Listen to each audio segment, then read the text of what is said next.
I lost my father for long periods of time. He would be in China 3 to 5 months a year, and I didn't understand what China meant. It was a very different place with different people, with different ideas, but it was like getting a story at bedtime at night. You didn't know your father was on an ice-breaking mission? No, I had no idea at all. Later in life, all of us, the 5 children, began to understand the difficulty that he had of making the decision to give up everything in his life and transfer it all to helping trade with China. I think he was open to doing something with his life that had more contribution to humanity. He took a big risk, but it worked out okay. Of course, as you know, my father was shocked beyond all imagination at the deprivation and the horrors of what he saw in China in 1953. He was just reduced to tears. He never cried. I never saw him cry. But he saw such terrible things that had happened to the Chinese people. When your father was in China back in the 1950s, China was really poor. Yes. And what gave him the confidence to sell products to a country that was experiencing poverty? I don't think he was there to sell products to China. That was one aspect of it. He was there to buy from China as well. It was always considered to be a two-way trade. This was about cementing peace, cementing friendship. What commodities did your father buy from China and vice versa back well, then? feathers was a big one. Feathers and downs. I grew up selling them to Europe and to the United States. Casings, which is the casing is the outside of the stomach of the pig, and it's used to wrap the sausage in. There are lots of oils, tongue oil. There's a lot of different things, but we started the trade in porcelain. Restarted the trade in porcelain. There was a lot of trade in porcelain from the 17th century, and glass and basketware and floor coverings, all sorts of things. So you went to China back in the 1970s yourself, Yes. the first time, having learned so much about China. What was your experience like? It was, I wouldn't say it was like my father's, because he walked into terrible poverty. For me, it was absolutely amazing. I'd never come across anything like it. The visual impact of fields everywhere, right up to the edge of the railway track. Every piece of land was used for producing food and other things.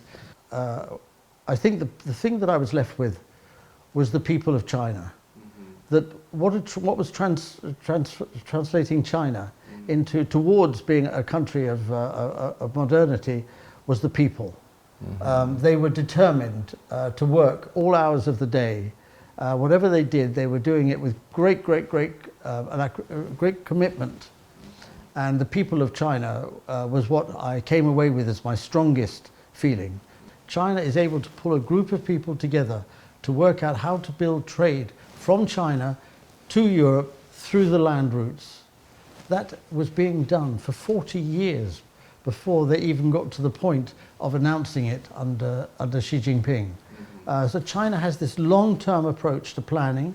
It has long-term, medium-term and short-term. And it's able to do all these things in a very sophisticated way. So what you saw was a different governance system right there, and it changed your perception of China. Yes. And were you expecting something like the reform and opening up would come up? At that stage, I was trying to find a way to do long-term business with China, which at that stage was actually impossible, but that didn't stop me thinking about it. And I read very carefully everything from the 1978 Third Plenum, and I got no idea what was going to happen. They were going to move 800 million people off the land into factories and becoming people who were in manufacturing and service industries. We had no idea that that's what was there. It took me 20, 30 years to begin to understand it. If you take, for example, in about 15 years ago, everybody wondered why China was building so many roads and highways, but yet had no car manufacturing company. They innovated by creating joint ventures between the foreign car company and the Chinese car companies. They brought together some of the great scientists in China to work out how to make the next generation of car, which, as you know now, is the electric car.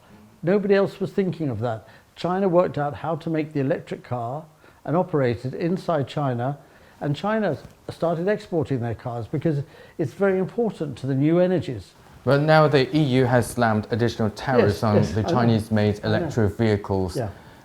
Do you think it's because China is supporting its electric vehicle business too much with the subsidies? What China is doing is they're making electric cars for the benefit of the people of China, and they're priced at the price that they ought to be to get the attention of the market. That's standard marketing, whether it's America or Europe or China. So what the Chinese are doing is offering that. So when the Europeans put on the tariff, what do the Chinese say? Hold on a second, we've given your car companies a fortune in access to the Chinese market. We didn't put tariffs on them. You put tariffs on us, we'll put tariffs on you. And all the car companies in Europe said, don't put the tariffs on.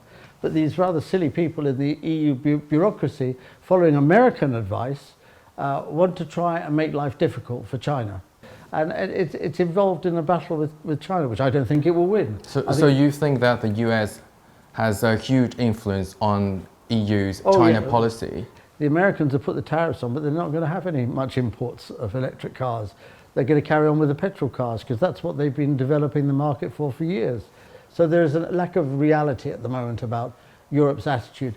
The problem for Europe is it wants to act tough like the Americans, and it can't, because it doesn't have the power, the scale, and the imagination. And that's why Mercedes and people like this have said, no, don't put the tariffs on, because they know that their world markets will be impacted as a result.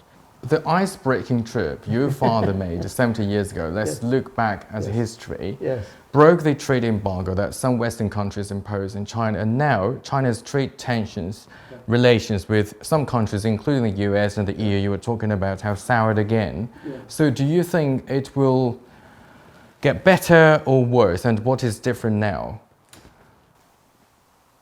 My reading of it is that China saw this a long time ago. In the beginning of the 21st century, I could see China, it was called going global. What did going global mean? It meant moving the production out of China to different parts of the world. Globalization is under threat, protectionism is happening everywhere, but where's it happening? It's happening in Europe and North America. Why? Because they don't have global economies. They have national economies, and their companies make things in their countries, and they want to continue to make them in their countries because they want to employ their people.